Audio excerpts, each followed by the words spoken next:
saya membawa sebuah tema judulnya Sustainability and City.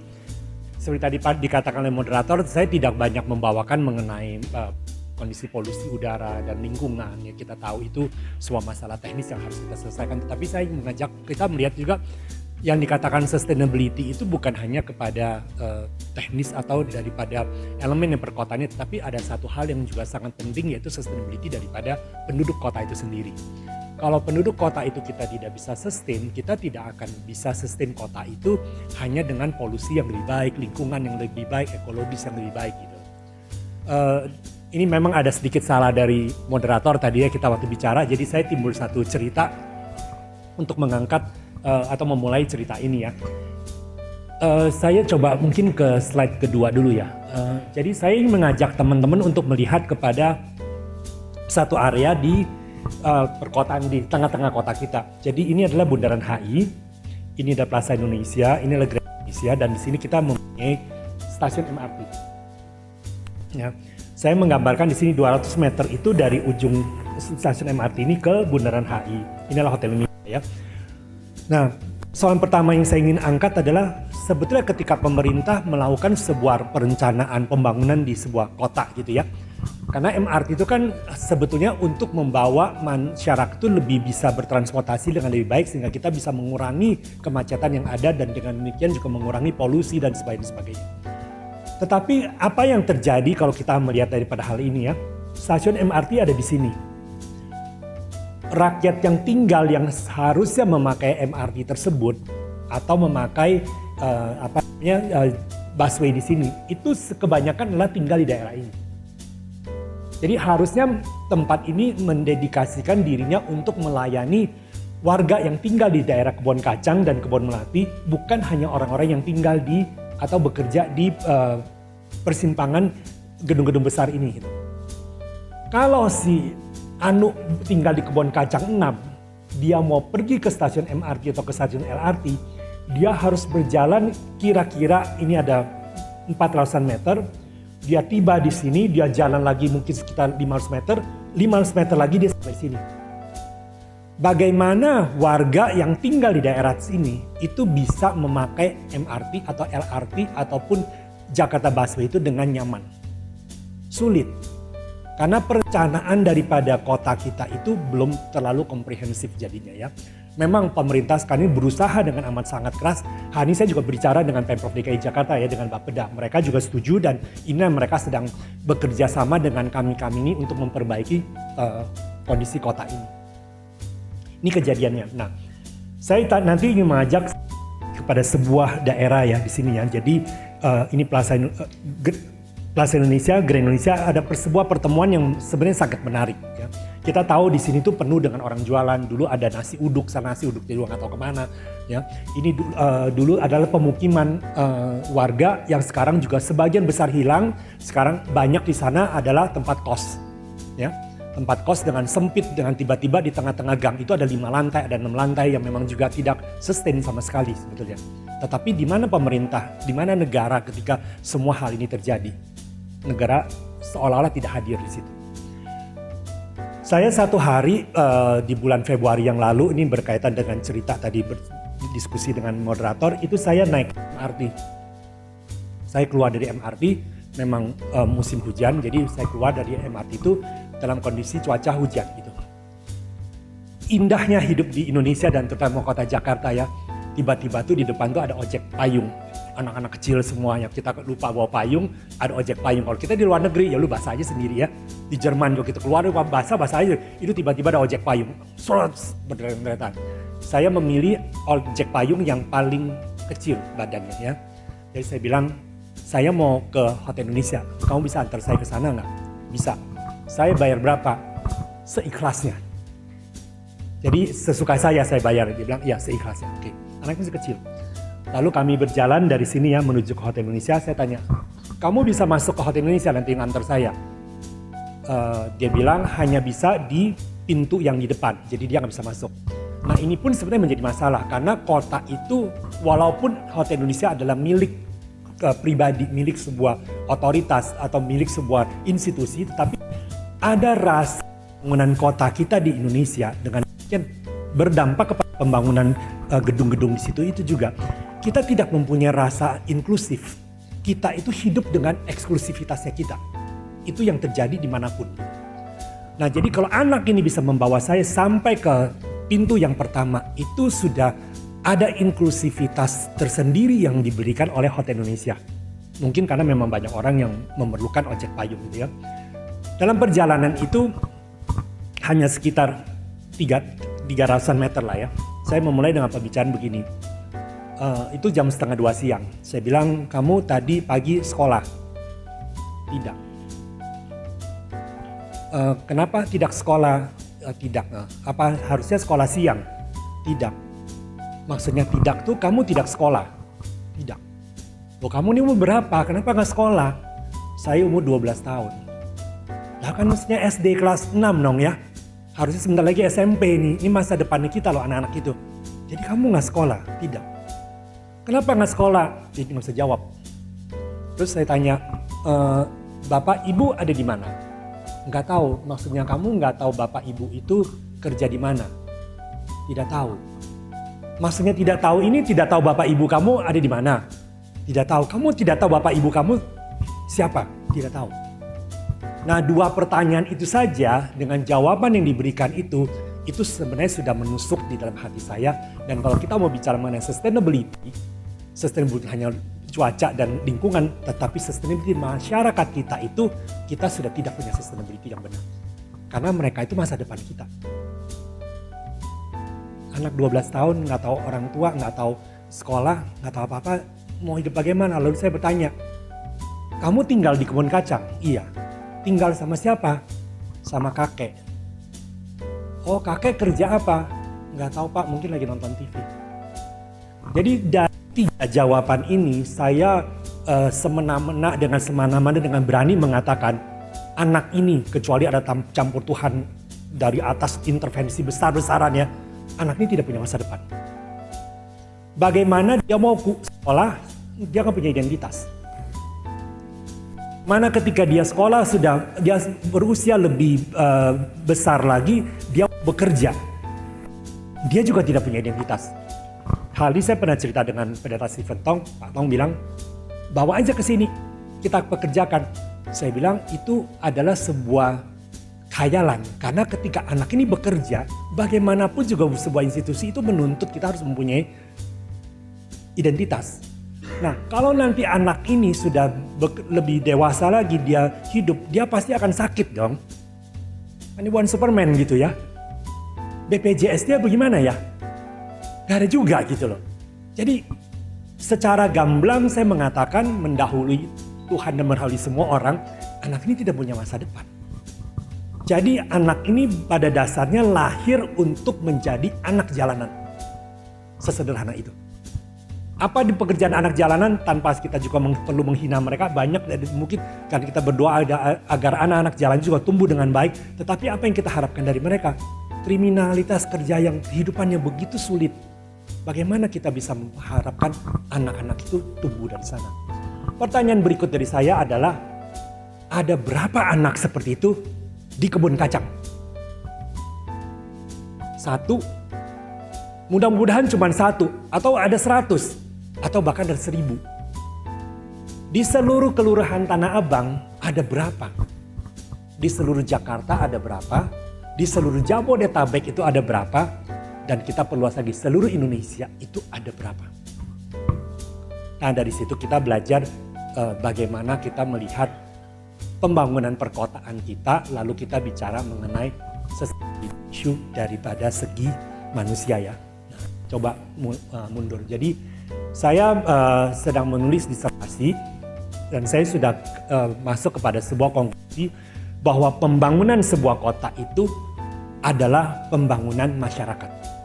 Jadi percuma nih kita punya gedung-gedung begitu tinggi, tetapi ini kebun kacang Hotel Indonesia, Plaza Indonesia ya. Saya bertemu dengan anak itu di sebelah sini. Di dalam kemewahan kita ada Dior, ada Louis Vuitton, ada you just name it. Semua yang terbaik itu ada di sana. Tetapi masih ada anak-anak seperti itu. Saya juga tidak mengatakan di kota lain atau di negara lain tidak ada anak seperti itu. Banyak, mungkin juga banyak. Tetapi persoalan saya adalah bagaimana kita sebagai warga Indonesia, bagaimana kita sebagai warga Jakarta membangun kota kita. Apakah kita memperhatikan kehidupan masyarakat, apakah kita memang membangun sebuah kota itu membangun masyarakat, atau benchmark kita adalah membangun kota itu adalah ekonomi. Atau pembangunan kota itu sifatnya adalah pembangunan gedung. Berapa pencakar langit yang ada di Jakarta, itulah kebanggaan kita.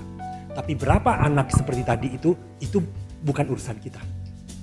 Apa itu pembangunan kota ya? Nah, tadi saya ingin mengajak kita menyoroti hal ini. Ini sekarang lebih baik ya, kota daerah ini sedikit lebih baik daripada ini. Saya ingin memutar sebuah video dari ini. Gimana caranya sih? Oke. Kita lihat dari video ini aja ya. Ini spot yang sama pada malam hari. Mobil, motor, mobil ini tidak ada persimpangan sama sekali, tidak ada tempat untuk orang berjalan, orang tidak punya tempat nyebrang, motor berseliweran, ini bisa ke sini, ini bisa ke sini gitu ya. Ini di tengah-tengah kota Jakarta loh, jantung kota Jakarta. Ya, bukan di bukannya di Depok, bukan di mana-mana, tapi di tengah-tengah jantung kota Jakarta.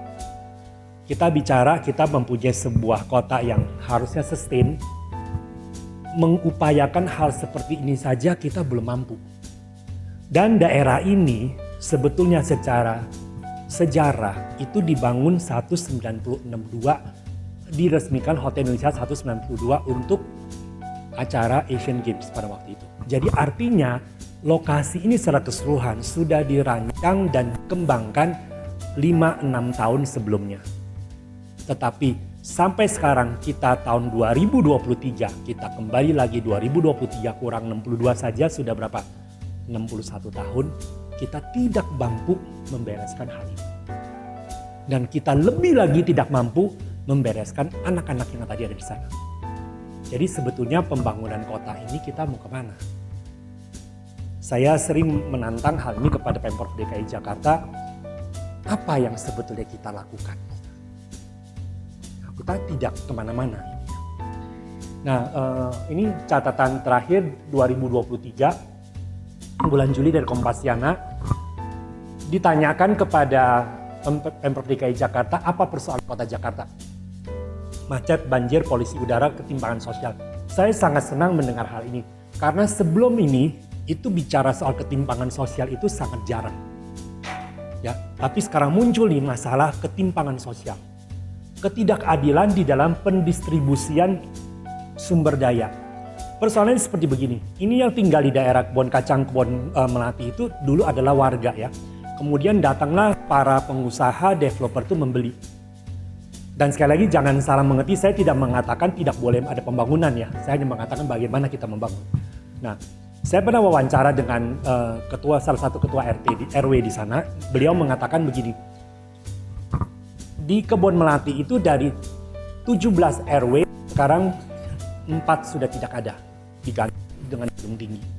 Kemana masyarakat itu semua pergi? Ada yang pergi keluar kota, ada tinggalnya di suburb dari kota Jakarta, kemudian mereka harus remote kembali kerja di kota Jakarta, mungkin perlu 1 jam, perlu 2 jam, mungkin pulang pergi perlu 3 jam dan sebagainya. Itu mereka tinggal di sana. Uang hasil penjualan tanah tersebut kita juga tidak tahu kemana, karena teman-teman kita kemungkinan sangat besar juga tidak mempunyai pengetahuan bagaimana mereka melakukan investasi. Jadi yang dibeli kemungkinan adalah motor, mobil, TV, kulkas yang setelah 5 tahun juga tidak ada hasilnya gitu ya. Nah, itu yang terjadi. Jadi Kebon Melati itu tidak mempunyai satu sekolah lagi. Satu sekolah pun tidak ada lagi. Kalau anak-anak mau bersekolah itu harus berjalan kaki ke Kebon Kacang. Tidak jauh sih, ya tidak ada lagi. Jadi maksud saya pemerintah tidak melihat kepada pembangunan rencana tata ruang itu seperti apa.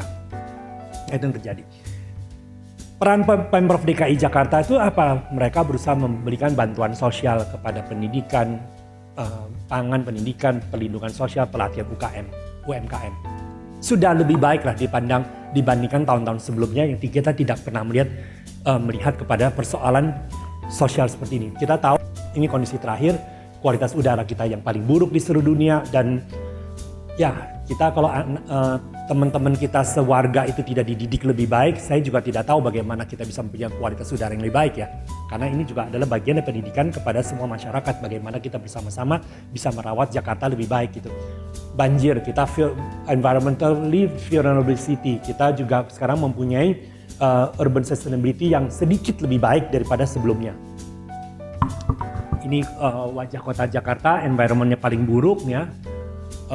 Belum lagi kita bicara soal Jakarta akan tenggelam. Ini saya ambil kemarin ya 2023 bulan 8 25, inilah kondisi mengenai air quality index kita di Jakarta. Ini South Jakarta saya ambil ya, karena saya mengatakan South Jakarta sebenarnya lebih hijau ya, tetapi kondisinya pun seburuk ini. Jadi kalau sudah 101 sampai 50 itu adalah unhealthy, sudah tidak sehat.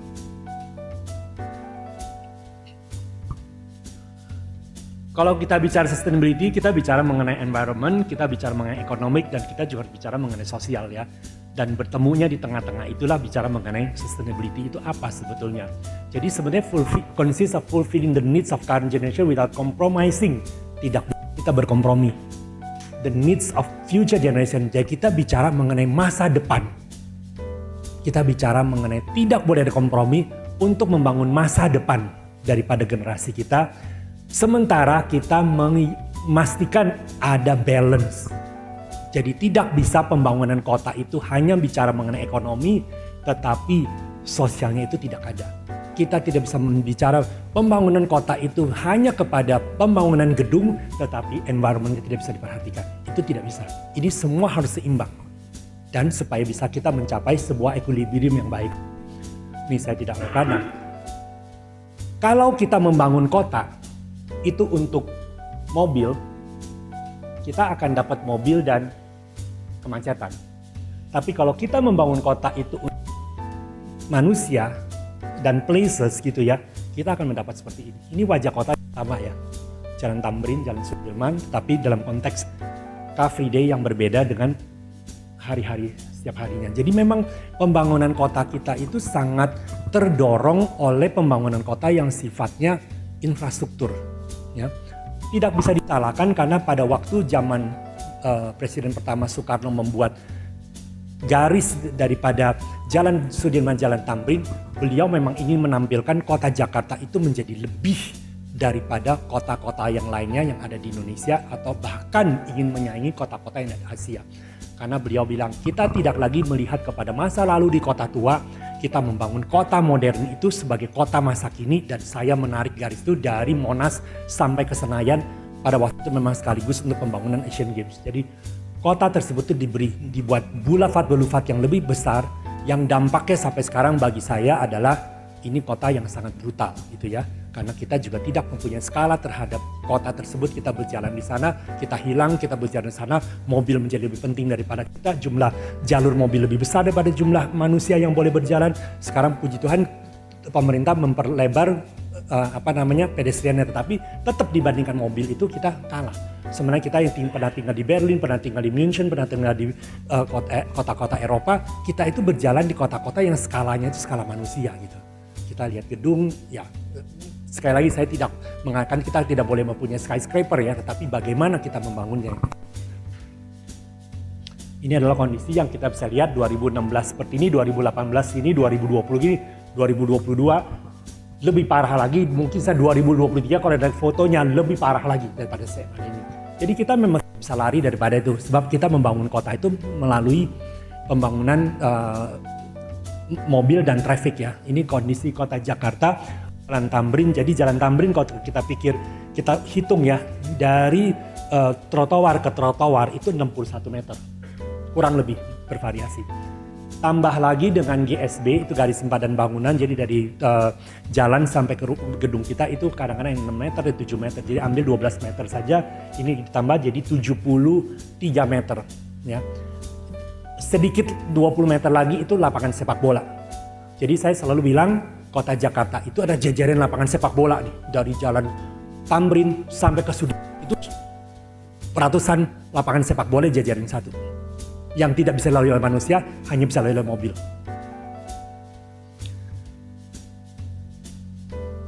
HI sekarang. Ini kalau saya meleset waktu sedikit ya, ini juga satu hal yang menarik. Ini fenomena yang kita sebagai arsitek dan penata kota ini sekarang sangat mengecam pemerintah Kota DKI Jakarta. Permasalahannya adalah kenapa ini ada Tugu Selamat Datang. Ya. Tugu Selamat Datang itu adalah sebuah cagar budaya.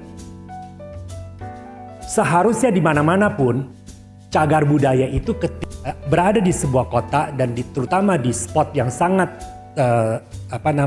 sentral, itu tidak boleh dihalangin. Ya, jadi kita kalau di Berlin ada Friedrichsengel di tengah-tengah atau Brandenburger Tor, nggak bisa tiba-tiba di depan tuh dihalangin apa-apa. Tetapi itu harusnya di nomor satukan gitu. Nah sekarang kita kalau jalan dari Jalan Tamrin atau sebaliknya dari Jalan Semanggi ini, kita akan tertutup, ini istilah kita sebagai arsitek yang kita sampaikan oleh Pemprov DKI Jakarta, ini adalah tiba-tiba di sekitar Bundaran HI itu ada 2 kapal Nuh, kapal Nabi Nuh, berdiri dan bertengger di sini. Ya, yang menghalangi semua pandangan kita melihat kepada Tugu Selamat Datang ini. Itu sebenarnya kriminal nih, apa yang dilakukan Pemprov DKI Jakarta. Saya sebulan yang lalu pernah diskusi dengan dipanggil untuk forum group discussion dengan pemerintah Kota Jakarta dan tim cagar budaya. Saya mengatakan begini, kalau pemerintah Kota Jakarta nggak beresin ini, mudah-mudahan saya nggak akan dapat proyek sebesar ini untuk di Kota Jakarta ya. Saya akan melakukan proyek yang saya tidak perlu melihat akan cagar budaya. Kalau pemerintah Kota Jakarta kemudian menuntut saya, memaksa saya untuk sesuai dengan peraturan Kota Jakarta, saya akan bilang, Bapak Ibu beres ini dulu. Lalu dijawab oleh Pemprov DKI Jakarta, dulu katanya ini dibuat supaya ada kesetaraan untuk rakyat yang boleh juga berfoto di anjungan ini kepada Tugu Selamat Datang. Karena yang tinggal di Grand Hyatt, yang tinggal di HI, yang tinggal di Mandan itu punya kesempatan seperti itu. Saya bilang itu nonsens gitu loh. Siapa yang pernah duduk di Grand Cafe, lounge yang Hotel Grand Hyatt, lalu foto-foto sama Tugu Selamat Datang. Udah bangun aja lift di depan ini, saya bilang, untuk apa? Kalau memang itu mau difoto. Dan sebelumnya nih kalau ingat ya, dulu ini ada jembatan penyeberangan menghubungi Wisma Nusantara ke Plaza Indonesia dulunya. Waktu zaman salah satu seorang gubernur, saya tidak sebutkan namanya, itu dibuang karena harusnya dijadikan pelican crossing, jadi orang itu harus turun untuk menghargai si Tugu Selamat Datang ini. Tetapi sekarang untuk katanya supaya teman-teman kita bisa selfie, itu dibuatlah platform seperti dan menutup semuanya. Itu logika berpikir dari mana, saya bilang. Gak ada logika berpikir seperti itu gitu loh. Siapa juga coba yang terus semena-mena ke sana tuh mau selfie, itu kan pendidikan kita yang salah kepada warga kita. Itu bukan pembangunan, itu bukan pro masyarakat, itu adalah brutal terhadap sebuah kota. Pak Alwi, 5 menit lagi. Oke, nah belum lagi kita bicara begini. Sekarang tadi pagi saya sebelum kesini memang papasan ketemu Pak Foke ya. Beliau sedang bicara tentang mengenai menteng bagaimana dilestarikan. Saya bilang, Pak, saya sangat terganggu dengan kondisi 2 ini, tetapi lebih lagi terganggu sekarang kondisinya apa? Grand Plaza Indonesia itu penuh dengan iklan, ya. Hotel Mandarin itu penuh iklan. Apakah itu caranya kita menghargai sebuah kota dan menghargai cagar budaya kita? Apakah itu? Atau pemerintah Kota Jakarta hanya melihat kepada uang, berapa restribusi yang bisa diambil, berapa distribusi yang bisa diambil daripada pajak itu, tanpa mempedulikan sebetulnya kota ini mau kemana. Orang bawa mobil, apakah itu bahaya? Oh, katanya di Jepang juga begitu, di mana-mana juga, ya bangun aja semuanya seperti itu. Jadi mulai sekarang kita yang jadi arsitek tidak perlu mendesain kota, mendesain bangunan, bikin aja kotak, ya. Semua di depan itu bisa ditaruh videotron. Gak perlu bicara arsitektur mau seperti apa, mau seperti taruhnya semua gitu. Apakah itu membangun kota yang benar? Apakah itu sustainability yang kita bisa dapatkan? Apakah itu cara kita membangun sebuah kota supaya masyarakat kota itu bisa hidup dengan baik, hidup dengan lebih benar, dan menjadi warga negara yang bisa lebih baik di kemudian harinya. Bung Karno mengatakan begini, membangun masyarakat itu adalah, membangun sebuah kota itu adalah membangun masyarakat yang adil dan makmur. Di mana keadilan kita, di mana kemakmuran kita. Sangat-sangat bertentangan sekali dengan antara statement dengan kenyataan. Ya. Seharusnya nih LRT, kenapa di busway ini bisa seperti ini? Karena busway itu diberikan satu peraturan baru bahwa mereka harus bisa self-sustain. Berpikirlah para direksi, karena basisnya kan uang kan ya. Jadi berpikirlah para direksi itu apa yang kita lakukan? Dibikinlah 2 lantai, supaya lantai atasnya bisa jadi kafe. Supaya LRT itu bisa kemudian mendapat uang tambahan untuk mereka lebih bisa hidup dengan lebih baik secara perusahaannya gitu. Tetapi hidupnya lebih baik dengan mengorbankan seluruh masyarakat seperti ini. Masyarakat mengerti nggak waktu terjadi ini saya bilang sebetulnya kita mungkin yang arsitek-arsitek ini mungkin yang salah sini masyarakatnya menikmati kok, kenapa kita yang pusing gitu loh. Tetapi ya udah buat aja semua supaya masyarakat bisa menikmati tanpa kita perlu pembangunan kota gitu ya. Nah ini salahnya di mana? Salahnya kembali lagi adalah pendidikan kita.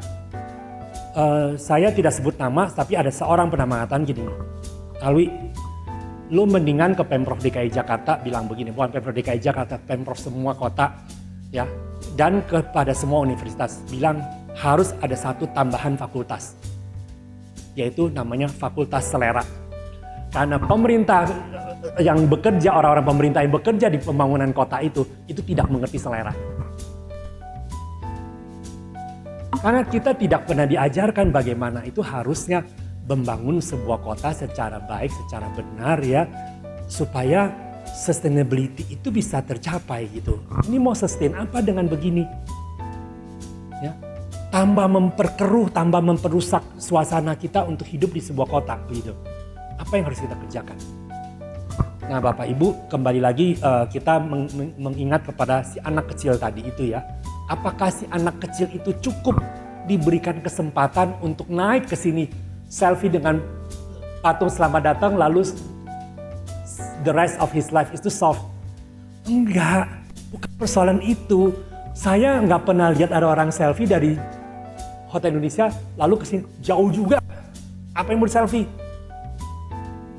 Jadi seolah-olah sekarang propaganda pemerintah itu adalah mau membela masyarakat, mau memberikan rakyat kecil kesempatan menikmati, tetapi dalam konteks yang salah, dalam cerita yang salah, dalam hasil dan salah, dalam keadaan yang sama sekali tidak bisa dibenarkan. Ya. Dan harusnya LRT ini sekarang, Jakarta Busway ini sudah tidak ada, karena begitu MRT itu dibangun, itu harusnya hilang. Kenapa tidak bisa hilang? Karena harga naik MRT itu mahal. Karena seperti tadi saya katakan, kita mau menuju ke yang kebun kacang 6, ke 8, 10 itu mau jalan ke MRT. Jauh, udah jalan jauh, bayarnya mahal lagi. Jadi ini pemerintah bangun sesuatu pro rakyat atau apa sih cara berpikirnya gitu.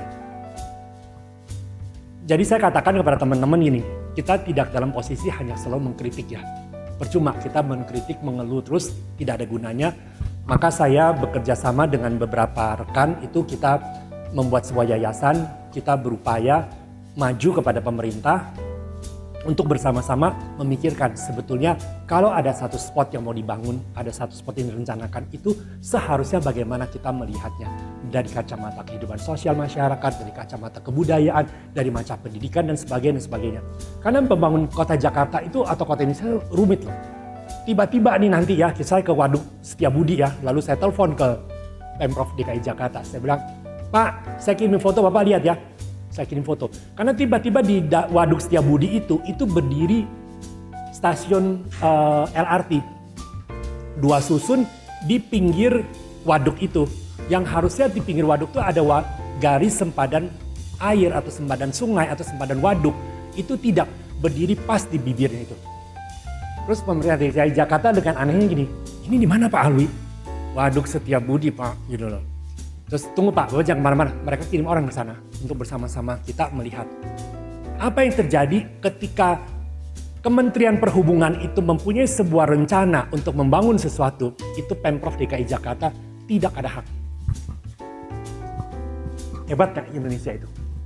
Jadi kalau Kementerian Perhubungan bilang, saya mau bangun LRT di situ, Pemerintah DKI Jakarta mending manggut, tahu aja enggak. Ya, dan begitu rumitnya lah pembangunan kita yang ada di Indonesia sehingga kita mempunyai kota-kota yang seperti itu. Dan pertanyaan lagi adalah bagaimana dengan manusia yang hidup? Karena kita membangun kota ini untuk manusia, untuk warga, bukan untuk mobil, bukan untuk gedung, tetapi untuk warga. Warga ini mau dikemanain? Kalau semua pendidikan, kalau semua hal yang berkaitan dengan hidup kemanusiaan itu tidak pernah kita pertimbangkan. Baik, terima kasih Pak Alwi. Baru sampai slide 14 dari total 56.